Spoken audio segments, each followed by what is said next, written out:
mayoría de las personas normales que trabajamos para ganarnos la vida y nos preguntamos por qué nos matamos en el trabajo. Nos queda la suficiente energía para interesarnos en geopolítica, con los grandes conflictos y su impacto en los mercados. Pero lo más importante no es lo que hace Trump, sino lo que pasa detrás. Pero, ¿qué es detrás? El ferrocarril replica lo que sucede entre los países sin distracciones, y dentro de ellos también. Prestar atención es descubrir movimientos en la sombra no aptos para gente avariciosa y superficial. En geopolítica del ferrocarril, estos movimientos en la sombra ayudan a entender por qué hay países ricos que pueden hacer lo que quieran dentro de su club, incluso desobedecer iniciativas ferroviarias que nadie cuestiona, mientras otros solo pueden protestar. Resulta que el coste de oportunidad de todos los países importa. A mediados de 2023 se publicó el titular de que Costa de Marfil y Benín discutían la construcción de un corredor ferroviario de mercancías entre Abiyán y Cotonú. El cuerpo de la noticia al que la gente accede menos es que esta discusión estaba dentro del plan de la Comunidad Económica de Estados del África Occidental para conectar y mejorar el transporte de carga hacia el Sahel. Y este plan era más amplio y más profundo. Un bucle ferroviario entre Abiyán, Ouagadougou, Niamey, Cotonú y Lomé, de aproximadamente 2.928 kilómetros para conectar capitales y puertos clave del oeste de África. La tradición en el ferrocarril africano en general y en el oeste africano en particular ha sido un diseño solo para sacar materias primas y llevarlas a los puertos, no para facilitar los movimientos entre países y mucho menos beneficiar las mercancías locales y los pasajeros. Es fácil entender cuando te remontas unos años atrás por qué líneas construidas en tiempos coloniales tuvieron varios intentos de relanzarse en el marco de países supuestamente independientes. Pero se desestimaron por falta de apoyos. Incluso cuando Vincent Bolloré, un empresario e inversor francés de Boulogne-Billancourt, o más bien emperador, intentó construir un corredor atlántico en el oeste de África usando ya tramos que existen y estaban operados por Sita Rail, una filial de Bolloré, cuya operación era nefasta, pero tenía la intención de construir otros 1.170 kilómetros y conectar estos países. A él, los gobiernos de Costa de Marfil y Benín también le cerraron las obras de forma misteriosa, y a otros constructores franceses, hasta que en 2018 se enteraron de que Benín había firmado el acuerdo para construir ese corredor ferroviario, discretamente, en una operación sorprendente. Cuando le preguntaron por qué con China, tras haber bloqueado a Francia varias veces, la respuesta fue: porque me quiero desligar de mi colonizador.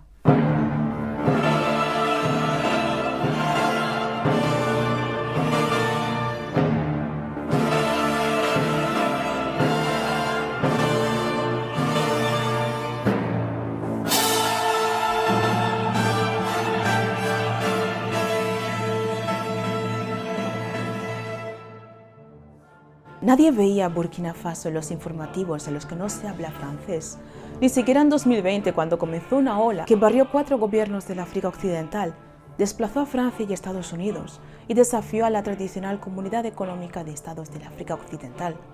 Los consultores de ingeniería ferroviaria y de ingeniería civil europeos esperaban los huecos que este bromance entre China y el oeste de África iba a dejar para firmar contratos de consultoría del ferrocarril y del urbanismo con gobiernos del oeste africano, en colaboración con el Banco Mundial, en el que era mi open space. Yo escuchaba sentencias resignadas a lo que calificaban de inestabilidad política y golpe de Estado, y que impedía ni siquiera presentar ofertas. Lo que ocurría en realidad es la gestación de una ira soterrada por capas de corrupción y servilismo hacia Francia, Estados Unidos y Occidente, y hoy define la postura de esta parte de África en el conflicto global.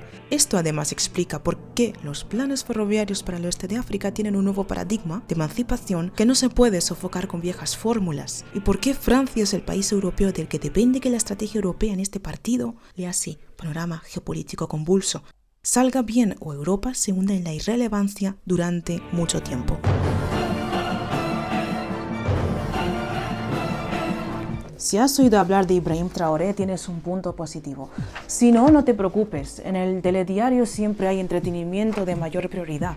Ibrahim Traoré es un millennial de Burkina Faso que hizo un golpe de estado para quitar al que también había quitado al que estaba antes en otro golpe de estado. Pero esto en Europa no llama la atención mucho. Esta vez hay una sorpresa, porque Ibrahim Traoré, como buen millennial, tiene el desengaño con el sistema dentro. Para dar un dato, este hombre ha dicho que el oro de Burkina Faso tiene que dejar de salir en bruto del país para refinarse en países ricos de Occidente. Por tanto, desde 2023 comienza la construcción de la primera refinería del país para refinar hasta 150 toneladas de oro al año. Lo primero que dice China al enterarse es: me gusta, os voy a comprar parte de este oro refinado.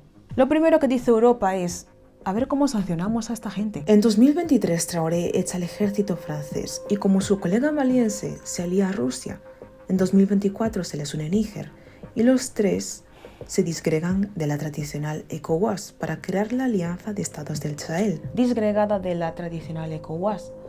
Y desafiante porque estos países de aquí siguen con una actitud servil hacia Francia y Europa, pero necesitan a sus compañeros del interior, porque son estos los que tienen el oro, el uranio y otras materias primas muy serias en la tecnología y en la defensa. Y ahí empieza a responder el ex en un idioma que él entiende. Níger ha sido de los mayores productores de uranio barato. La mina de Arlit en el norte del país lleva desde 1971 operada por Orano, una empresa francesa. El destino del 80% del uranio de esa mina era Francia. Francia pagaba poco y dejaba a los habitantes a merced de los cánceres y explosiones aleatorias, pero le daba igual, hasta que Níger hasta expulsó a Francia de su cartera de clientes de uranio después del golpe de estado de 2023 y se dispuso a nacionalizar las operaciones con el uranio y vendérselo a Rusia o Turquía, lo que incrementó su beneficio 20 veces, pero la represalia de Francia comenzó. No obstante, la vida da vueltas. 3 años después, Francia necesitó uranio para aumentar su arsenal de ojivas nucleares. Y sorpresa, necesitar uranio es necesitar a la ex rencorosa de Níger y a sus 2 amigas, que están locas, son capaces de todo y no dejarán que la ex se ablande. ¿Qué tiene todo esto que ver con el ferrocarril, Esther? Te voy a hacer una pregunta. Si consigues responderla, habrás entendido todo. ¿Por qué los influencers son influencers?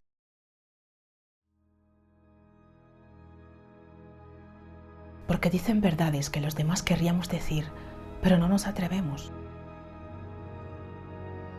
Porque nos representan.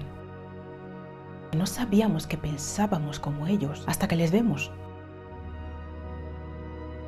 Porque nos empoderan de alguna forma. No son muy diferentes a nosotros, pero nos presentan una versión glorificada de nosotros en la que nos hacen creer y a la que nos encantaría llegar. Países del oeste africano que tienen costa, esos que quedan en la tradicional ECOWAS y siguen con actitud quizás servil hacia Francia y Europa, miran lo que han conseguido los 3 rebeldes del Sahel.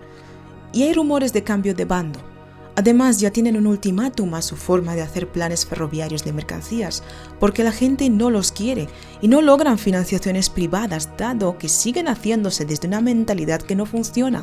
Para muestra el enésimo plan de transporte de mercancías por ferrocarril de Ghana.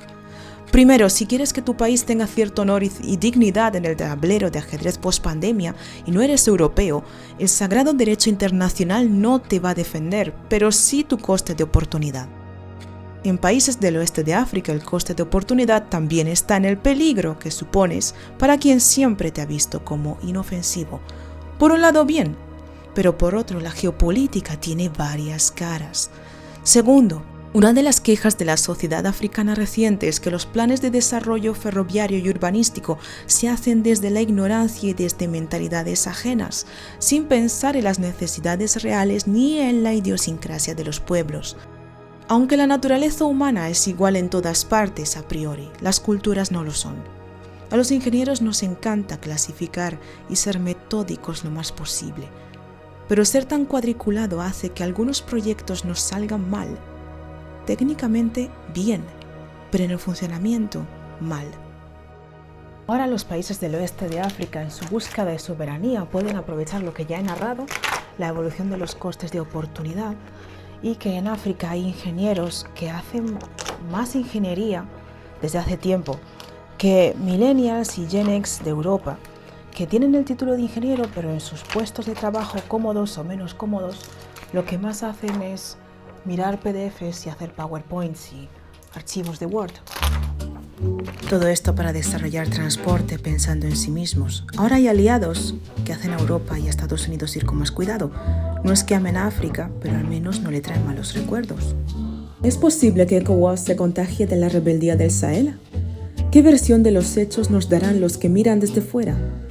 Porque si al final el tema se reduce a materia prima a precio que permite construir ferrocarriles, ¿preferirías dejarte llevar o hacer de todo para volver a tu zona de confort? Dale me gusta, suscríbete y como siempre, quien tenga oídos para oír, que oiga. The government's always right, or don't you know?